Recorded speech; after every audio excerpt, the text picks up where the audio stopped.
सामिन नाज़रीन, अब आपके सामने जो शख्सियत अपना कलाम पेश करेंगी उनका हल्का सा तारुफ करा दूँ। वो बैनर अक़वामी लेवल पे पंजाबी कबड्डी के कमेंटेटर हैं और इनकी बस सबसे बड़ी शनाख्त जो है ना वो पंजाबी कल्चर है।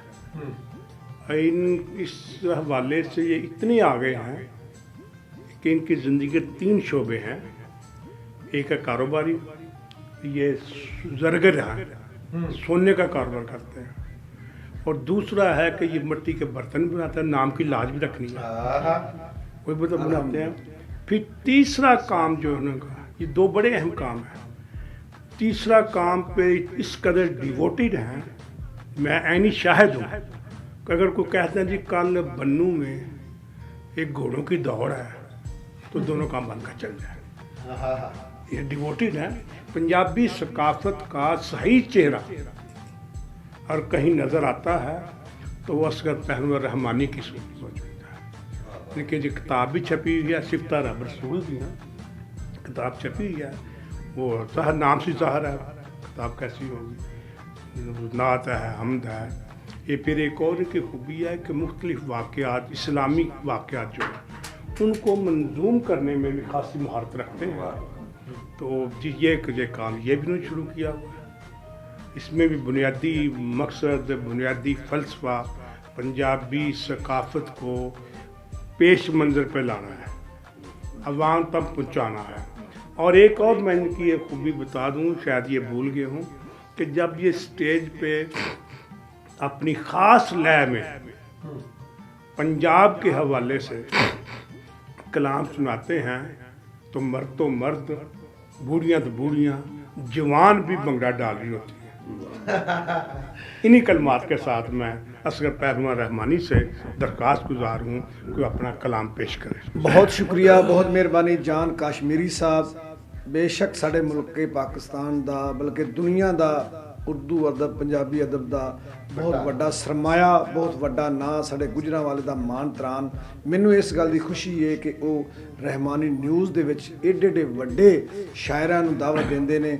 और मैं कभी टीवी दे विच जिन्हां नूं देखना वो साढ़े स्टूडियो दे विच आउंदे ने। मैं सब नूं जी आयां नूं आखने, और जान कश्मीरी साहब हमेशा साढ़े दिल विच वसदे ने, इन्हां दा बहुत ज़्यादा शुक्रिया। क्योंकि मैनूं पंजाबी कल्चर दा जिवें इन्हां ने कहा बहुत ज़्यादा शौक है, पंजाब दीयां सिफतां करन दा, पंजाबी कल्चर दे बारे नाल जानना, वेखना, उन्होंने गल करनी। तो एडा अच्छा शायर नहीं, क्योंकि तुहाडे जिहा लोगों के कोल बैठ के कुछ ना कुछ आंदे ने खखड़ी तू खखड़ी वेख के ते रंग फड़ लैंदी है।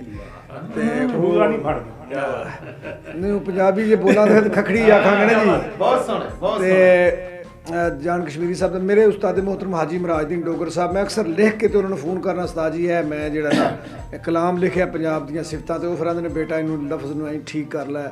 एक नवा कलाम बिल्कुल हाली वो किसी ने भी नहीं सुनिया, उन्होंने असीं रिकॉर्ड करना। और इंशाअल्लाह ताला 21 फरवरी जो माँ बोली का दिहाड़ होएगा, इंशाअल्लाह उत्थे असीं उन्होंने पूरी दुनिया च रिलीज़ करांगे। और मैनूं उम्मीद है कि पंजाब दीयां गल्लां बातां जिहड़ियां ने वो इस कलाम दे पसंद आउणगियां, कुछ मेरियां कुछ मेरे उस्ताद मोहतरम दी, क्योंकि ये साढ़े मेरे उस्ताद मोहतरम हाजी मराजुद्दीन का भी नाम है और मेरा भी है।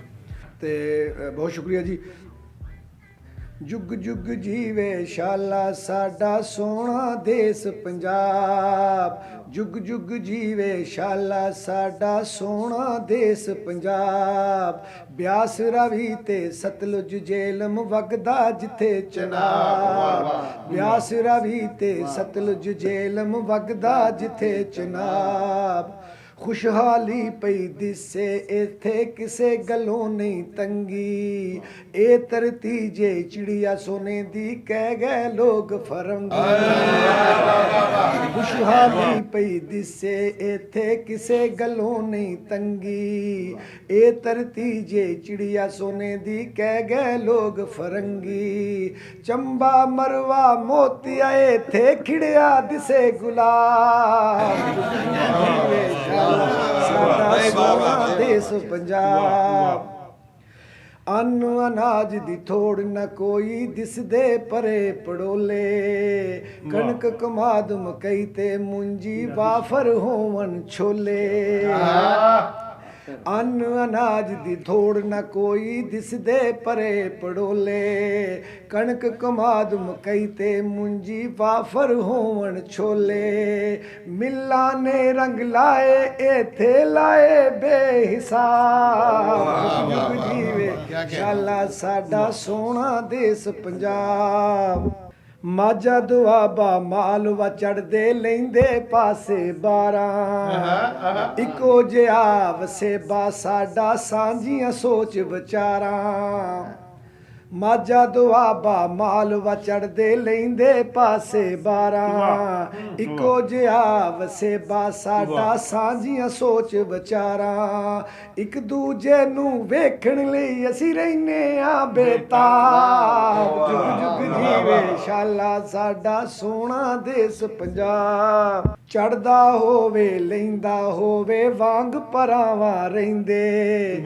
ਮਾਸ ਨੋਆਂ ਤੋਂ ਵੱਖ ਨੇ ਅਸਗਰ ਡੋਗਰ ਵਰਗੇ ਕਹਿੰਦੇ ਚੜਦਾ ਹੋਵੇ ਲੈਂਦਾ ਹੋਵੇ ਵਾਂਗ ਪਰਾਵਾਂ ਰਹਿੰਦੇ ਮਾਸ ਨਵਾਂ ਤੋਂ ਵੱਖ ਨਹੀਂ ਅਸਗਰ ਡੋਗਰ ਵਰਗੇ ਕਹਿੰਦੇ ਇਹ ਧਰਤੀ ਜੇ ਜੰਨਤ ਵਰਗੀ ਸੁਣ ਲਓ ਤੁਸੀਂ ਜਨਾਬ ਜੁਗ ਜੁਗ ਜੀਵੇ ਸ਼ਾਲਾ ਸਾਡਾ ਸੋਹਣਾ ਦੇਸ ਪੰਜਾਬ ਬਿਆਸ ਰਾਵੀ ਤੇ ਸਤਲੁਜ ਜੇਲਮ ਵਗਦਾ ਜਿੱਥੇ ਚਨਾਬ ਵਾਹ ਵਾਹ ਕੀ ਕਹਿੰਦੇ ਵਾਹ ਜੀ ਵਾਹ